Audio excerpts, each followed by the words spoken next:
A Pact with the Sun, Chapter number 10, A Strange Wrestling Match.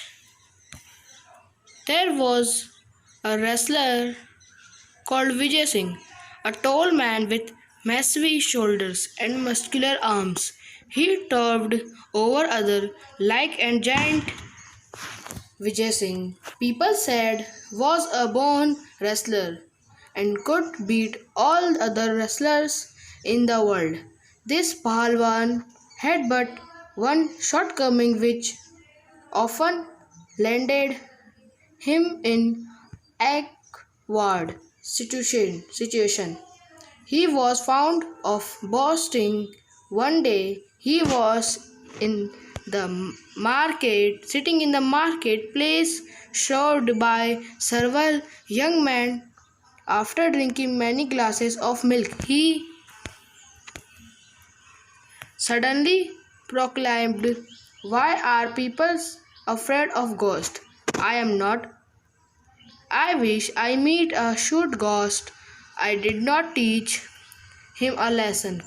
There was a murmurs of applause as well as apprehension among the young men. If you walk alone at night, thought he hunted desert. One of the said, "You are sure to meet ghosts.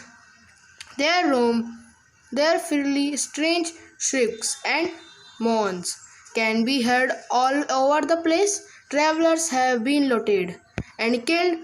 Would you really want to go there?" Vijay Singh, mighty head, missed a beat or two. Why did he have to boast? "Yes, I have heard of the haunted desert," he said mournfully. "I think it just a fairy tale." "Oh no," said one of his admirers. "It's true. This place is 10 miles to the west, the road of Jaisalmer. The landmark is an ugly black rock that looks like the head of a camel. Beyond that there is nothing but and wild races and of course ghosts. Almost the entire village turned up that evening to bid farewell to Vijay Singh, who was ready to set out west. Just then, an old woman came forward and thrust a small pack into his hands, and Vijay Singh started walking into the red sunset of the desert. As he walked, the night depended, the moon was bright, and the stars shone clearly in the Rajasthan sky. Still a few miles short of his destination, Vijay Singh remembered the woman's packet. He opened it and found nothing but a lump of salt and egg. The old woman was well known for her execution. As Vijay Singh stepped into the haunted desert, he heard a voice, "Vijay Singh, Vijay Singh, you will get lost in the desert. Come this way. I am your friend Natwar." At once Vijay Singh realized was not his friend but a ghost trying to sound brave. He called back, "Where are you, my dear Natwar? It's dark and I cannot see you. Come here and show me that way." Like all wrestlers, Vijay Singh wanted to size up his enemy. Soon the ghost appeared at his side. Vijay Singh peeped into his face and declared, "You are just a plain lying ghost. Anyway, now I don't have to walk all night. I was longing to meet you." Not used to insults, the ghost was taken aback. People generally started back in horror when they meet him.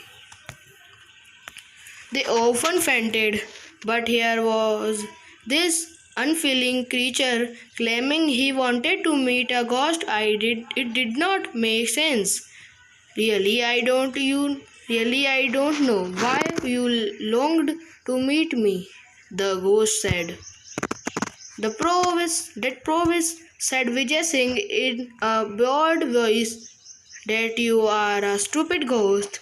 The least a ghost can do is to read a man thoughts. However, a worthless ghost like you is better than a no ghost. The fact is, I am tired of wrestling which man I want to fight a ghost. The ghost was speechless, marshalling his ghostly wits. He made an attempt to look Vijay Singh scornfully in the eye. Frankly, he said, you don't appear all that strong to me. Appearance can be defective, Vijay Singh said. Take your own case. You claim to be Natwar thought actually you are rascally of a ghost. If you doubt by my strength, let me give you a demonstration of it. Thank you. Vijay Singh picked up a piece of rock from the sand deck. This he offered into the ghost and squeezed it. Heard it so filled with fluid. See if I am wrong. While the ghost tried to squeeze the rock first with one hand, then with both, Vijay Singh straightly took out the egg from his pocket. Vijay Singh snatched the rock from the ghost and placed it between both hands and squeezed at once. The yellow rock oozed from around his fingers, and the crackling of the eggshell created the illusion of the stone being crushed. The ghost was so astonished he did not notice Vijay Singh beginning to clean his hands with sand and disposing of the tail. Vijay Singh then picked up another piece of rock and gave it to the ghost without a word. The ghost took it, felt it, and peered at Vijay Singh put his hand into his pocket to take out the lump of salt. This is only a stone, protested the ghost, and anyway, it is too dark to see. Never hear to a ghost who cannot see the dark, remarked Vijay Singh. That stone which you hold in your hand contains salt.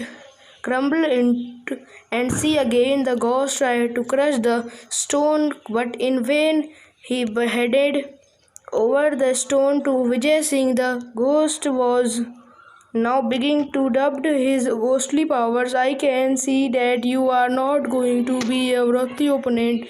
What is the of use of wrestling with a weakling whom I can floor in a minute? So saying, with Vijay Singh casually crumbled the lump of salt and let the stone drop.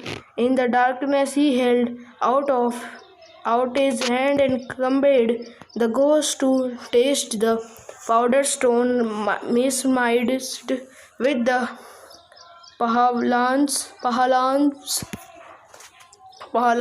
extraordinary strain. The ghost did as he was told. Alarm thought him. This man could easily vanishing him a wrestling bot in the dark but perhaps he could be tricked in other ways. Assuming a servile manner, the ghost said, "Friend Vijay Singh, it is an honor to meet a man like you. I admit to begin drifting, but where will you go tonight? Rest in my house. You can leave tomorrow."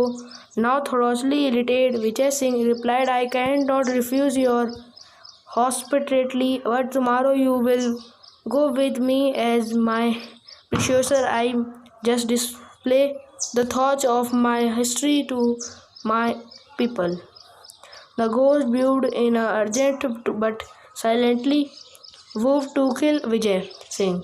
In the night, he led him to his house in the cave. The ghost fed him dry foods and a lot of milk and later led him to luxurious bed to sleep on, complete with pillows and bolster. But Vijay Singh lay awake, listening to the snores of the ghost. In the middle of the night, he slipped off his bed. He placed a bolster in the center of the bed, throwing over it a crotchety to make it look exactly like a sleeping man having done it. This he crouched watchfully in a dark corner, sure enough. Just before the break of dawn, the ghost approached the bed armed with a strong club. He brought the club down on what he thought was Vijay Singh's head. Not hearing even a groan, he smiled, pleased that he had killed his enemy. However, just to make doubly sure, he struck the blaster 6 times more. Satisfied with his work, he returned to his couch and covering his head, stilled down to sleep again. Meanwhile, Vijay Singh crept silently back into bed. After a pause, he groaned as if in the gusted thought threw back his currently had sat up. Disturbed by the noise, the ghost peeped from under his bedclothes to see the strong man stretched his arms above his head and yawning from for a moment. The ghost turned rigged with shock. With friend ghost, there are insects in your cave, said Vijay Singh in a complaining voice. Here was enjoying the sweetest last sleep I have in years, and there comes his insect to trouble me. I distantly counted even flappings of its wings. Of course, if it has not bitten me, but it's most annoying. The ghost panicked, thought those 7 blows would have reduced any other man to pulp. There is no certified near a formidable wrestler like this, he thought, and fled from the cave, leaving behind all his ill-gotten wealth. It took survival camels from the village to remove the property Vijay Singh had occupied. He returned most of it to property the rightful owner. She went sleep, especially to the old woman, thanked her for her invaluable gift and asked from her granddaughter's hand in marriage. Then forth, Vijay Singh was more careful about roasting. It was said that no traveler was ever dropped again in the haunted desert. Thank you for listening my voice. Thank you.